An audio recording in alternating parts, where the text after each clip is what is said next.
አፍ ሲከፈት ጭንቅላት ይታያል አለ የሀገሬ ሰው። እንግዲህ ተንቀልቅለሽ ሄደሽ ልክ ልክሽን ነገረችሽ። ሩታ እኮ ትችላለች የምለው እኮ በምክንያት ነው። ቤቷን ድረስ ሄዳችሁ ራሱ አዋርዳ ነው የሸኘቻችሁ። እንደው ምን ይሻላችኋል? እንዳለችም እኮ ቆመሽ እንዳትቀሪ እድሜሽ እየሄደ ነው። የሰውን እየፈለግሽ የራስሽን ህይወትሽን እየረሳሽው ነው አለቻት። እውነትም እኮ ነው እውነትም። እና በጣም ነው የተገረምኩት ሀቂቀታ ማለት ነው። ልክ ልኳን ስትነግራት ደግሞ በቃ ሰውነቴ የምንበላችሁ ቅቤት እንደቀባችኝ ነገር ነው እየተሰማኝ። አሰላሙ አለይኩም ወራህመቱላሂ ወበረካቱ። ውድና የተከበራችሁ የተወደዳችሁ ውድ ቻናሌ ቤተሰቦች እንዴት አመሻችሁ? እንዴት ናችሁ? ደህና ናችሁ? ሰላም ናችሁ? እኔ ጋር ሁሉ ሰላም፣ ሁሉ መልካም ነው። እናንተም ጋር ሰላም እንደሚሆን ሙሉ ተስፋ አለኝ። ባላችሁበት ሰላማችሁ ብዝት ይበልልኝ እያልኩኝ ዛሬም እንደተለመደው በአዲስ ቪዲዮ መጥቻለሁ። ወዳችሁ ፈቅዳችሁ ለምታበረታቱኝ እጅግ አድርጌ አመሰግናለሁኝ። አሁንም ድጋፋችሁ አይለየኝ። ለቤት አዲስ የሆናችሁ ሰብስክራይብ ማድረጋችሁን አትርሱ። ወደ ቪዲዮ ስመለስ እንግዲህ ዛሬ ሄርሜላ ቤት ቪዲዮ ተለቋል። እናም ደግሞ ቀጥ ብለው ሩታ ቤት ነበረ የሄዱበትን ምክንያት የአብርሃምን ልብስ ስጭን፣ ካሁን በኋላ ምን ትፈልጊያለሽ? የራሱን ህይወት እየኖረ ነው፣ ልብሱ ምን ያደርግልሻል? እያሏት እኔ ቤት ያለ ነገር አንድ ነገር እንዲወጣ አልፈልግም፣ ስለዚህ በመጣችሁበት ሄዱ ብላ ገፋፍተራ እንደውም በጥፊ ልትላት ስትል ነው በቃ የሆነ እንትን አለች፣ የሆነ መልሳ እየተወችው እንጂ ገፍትራት አለች።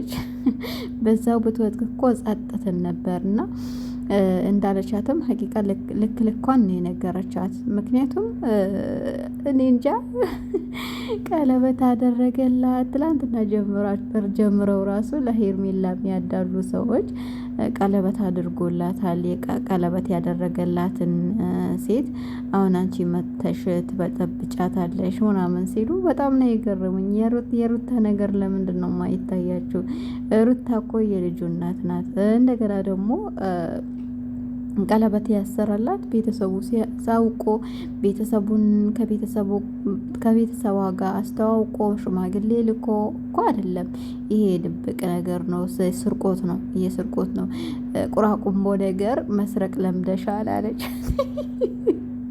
አብርሽንም እየሰደበችው ነው እንዴ? ቁራቁምቦ ነገር መስረቅ አመልሽ ሆነዋል ስትላት እኮ እኔ በጣም ነው የሳኩትና እውነትም የሰው ነገር ከመሰርቂ እንደገና ደግሞ እንደዚህ የማይሆን ነገር እንደው ሩታ ብትጥለው ራሱ የተጣለ ነገር ማንሳት ራሱ በጣም ይደብራል እኮ ሀቂቃ ማለት ነው። እና የተጣለ ነገር ራሱ ማንሳት እንኳን አልነበረብሽም።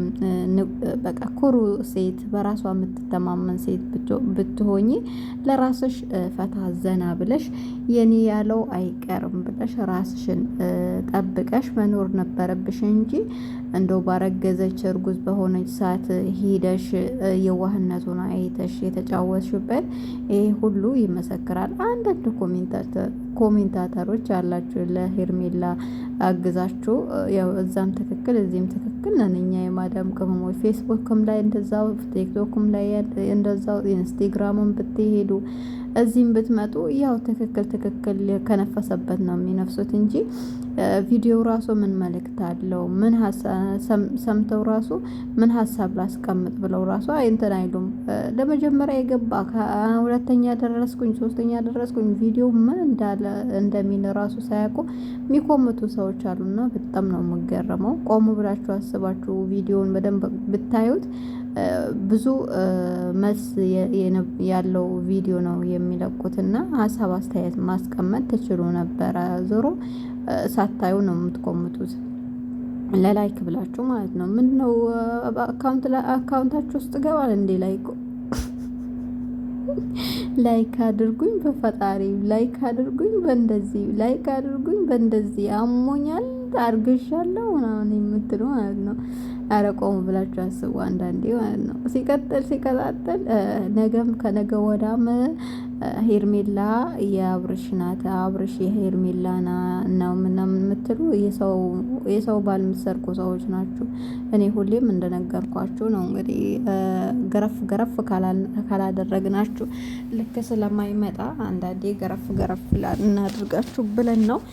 እና የተወሶ ታጥቦ ተሰክሶ አለ ዞሮ የሄርሜላ ነው የአብርሽ ሄርሜላ ነው። ኬት አምጥታ የተኛው ሽማግሌ እንድኮ ጥሎ ያገባት ሴት ናትና ነው እናንተ እንደዛ የምትሉት። በነገራችሁ ላይ አይፈረድባችሁም። ዘንድሮ የሰው ባል ይጣፍጣል እያላችሁ የሰውን ባል እየቀማችሁ ያላችሁት ነው ለሄርሜላ ድምጽ የሆናችሁ እያላችሁት እንጂ እርግጠኛ ነኝ ቆም ብላችሁ ያስባችሁት ሩታ ምን ላይ ነው ያለችው ብላችሁ ብታስቡ የልጁ እናት እንደገና ደግሞ የሰማንያ ሚስቱ ናት። እንደፈለገች እንደ ካሮት ራሱ መትከል ትችላለች። አብርሽ ማለት ነው። ማንም ምንም አያገባውም። ያው የነሱ ችግር ሶሻል ሚዲያ ላይ ስለወጣ ማንም ተጫወተበት እንጂ እንደፈለገች ማድረግ ቤቷን ዘግታ መብቷ ነው። ማንም ይከለክላት የለም። እንኳን ሌላው ባዳው ቀርቶ እንደዚህ ቁራቁምቦ ቀርቶ ቤተሰብ እናት አባት ራሱ ወዳችሁ ፈቅዳችሁ እስከገባችሁበት ድረስ ማንም አያገባቸው። ልጅህን ለልጄ ተባብለው ሰጥተዋል። በተቻላቸው መጠን ያስታርቃሉ። ከዛ በኋላ ደግሞ ያለው የሁለቱ ነው፣ የባልና ሚስት ነው። እና እናንተ በማያገባችሁ ነገር ዝም ብላችሁ ዝልቅ ብላችሁ ምንድን ነው ዘሎ ጥልቅ መውጫው ጭንቅ እንደሚባለው መውጫችሁን ታጣላችሁና ሄርሜላ አሁንም እንደ ሴት የምመክርሽ ነገር ቢኖር ሴት ነሽ፣ ሴቶችንም እያሰደብሽ ነው። ለሴቶች ያለንን አመለካከት አሁን ላይ በቃ ወንዶች ሴቶች ጠይቋቸው ነው የሚያገቡት። ምን አለሽ ምን አለህ ተባብለው ነው የሚያገቡት። ይሄ ነገር አለኝ ብቻ አግባኝ፣ ደረትህ አማረኝ፣ ፍሪዝህ አማረኝ፣ አለባበስህ አማረኝ እያሉ ነው እየተባልን ነው። እንደው ጥሩ ጀግና ሴትን እየቀበራችሁ ነው ያላችሁት። በቃ ያኔ በእናንተ የመጣ ወንዶች በየቤቱ በየሶሻል ሚዲያ ላይ እየገቡ እወድሻለሁ፣ አፈቅርሻለሁ ምናምን እያሉ የሴትን ብር እየበሉ ያሉት በእናንተ አይነት መሀይብ ደንቆሮ ነው። እና ሄርሜላ ምንም የላትም። ስለዚህ የራሷን ብትፈልግ አሁኑ ነው እንደ ሴት መማክረሽ ነገር የራስሽን ህይወትሽን ብትኖሪ። ሩታም እኮ እየሰደበችሽ እያመናጨቀችሽም ትክክል እየነገረችሽ ነው። በእድሜሽ አትቅለጂ፣ በእድሜሽ ተጠቀሚበት። የራስሽን የሆነ ሰው ፈልጊ። ለሰብስክራይብን ብለሽ መጥተሽ ከሆነ ከነሱ ጋር እኮ ሰላም ፈጥረሽም እኮ ከነሱ ጋር መስራት ትችያለሽ። ግዴታ በመቀማማት አይደለም ሰብስክራይብ የሚገኘው።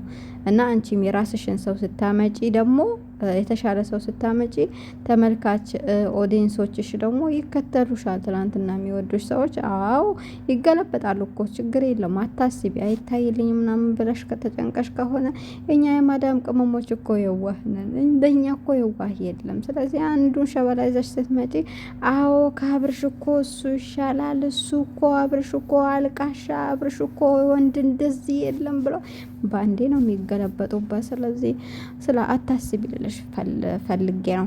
እንደ ምክርም ልምከርሽና ሌላ ሰው ይዘሽ ነይና ከዛ አብርሽንም ለሩታ ታይላት፣ ሩታም አብርሽም ልጃቸውን ያሳድጉበት ለማለት ትወዳለሁ። ለማንኛውም ብዙ ለፈለፍኩባችሁ። ሰሞኑ እኮ አቤት ከፍቶልኛል የወሬ ምግብ እንኳን እንደዚህ ቢከፍትልኝ በተወደደ ኖሮ እንደው የማዳምን ሩዝ እንዳልጨርስ። በነገራችን እኛ ቤት ሩዝ አይበላም። ለመክሳት ከፈለጋችሁ ደግሞ ሩዝ አትብሉ። በዚህ አጋጣሚ የማዳም ቅመሞች ወፍራችሁ ከሆነ ሩዝ አቆሙ ማለት ነው። እኔ በ2 አመት ውስጥ ብዙ ነው የቀነስኩት፣ ምክንያቱም ሩዝ ስለማልመገብ ማለት ነው። እና ይሄንን ራሱ ማስተላለፍ እኮ ለእናንተ ትልቅ ነገር ነው፣ ማሰሙትም እንጂ እና መልካም ምሽት ይሆንላችሁ። ስለምታበረታቱኝ እጅግ አድርጌ አመሰግናለሁ። በሌላ ቪዲዮ እስከምንገናኝ ቸርን ሰንብት ይላሉ። ደህና ሁኑልኝ። ባላችሁበት ሰላማችሁ ብዝት ይበልልኝ። አሁንም ድጋፋችሁ አይለየኝ። ሰላም አለይኩም ወራህመቱላሂ ወበረካቱ። መልካም ምሽት